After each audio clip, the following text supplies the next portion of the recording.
পশ্চিম মেদিনীপুরের দাঁতনের কাকরাজিত এলাকায় বড়সড় আর্থিক কেলেঙ্কারি সামনে এসেছে। প্রায় 10টি গ্রামের মানুষের বহু বছর ধরে জমিয়ে রাখা কোটি কোটি টাকা নিয়ে উধাও হয়ে গেছেন স্টেট ব্যাংক অফ ইন্ডিয়ার গ্রাহক সেবা কেন্দ্রের মালিক রাজীব মাইতি। কারো অ্যাকাউন্টে ছিল 5 লক্ষ টাকা, কারো 4 লক্ষ, কেউ বা আবার 10 লক্ষ টাকা জমিয়ে রেখেছিলেন। কেউ ফিক্সড ডিপোজিট করেছিলেন, কেউ সাধারণ সঞ্চয় হিসেবে টাকা রেখেছিলেন। সব টাকা একসঙ্গে গায়েব হয়ে গেছে। হঠাৎ এই খবর সামনে আসতেই গ্রাহকরা ক্ষোভে ফেটে পড়েন।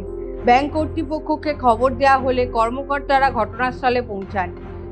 তাঁদের ঘিরে বিক্ষোভ শুরু হয়।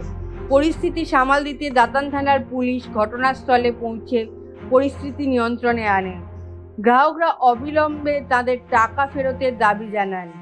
এদিকে রাজীব মাইতির বাবাও তাঁর ছেলের খোঁজ না পেয়ে দাতন থানায় একটি মিসিং ডায়েরি করেছেন। বর্তমানে এলাকায় ব্যাপক চাঞ্চল্য ছড়িয়েছে, আর গ্রামবাসীরা আতঙ্কে রয়েছে তাদের জীবনের সমস্ত সঞ্চয় হারানোর ভয়ে। দাতন থেকে এএনএম নিউজ। আরও খবরের আপডেট পেতে সাবস্ক্রাইব করুন আমাদের ইউটিউব চ্যানেলটি আর বেল আইকনে ক্লিক করুন নোটিফিকেশনস পেতে।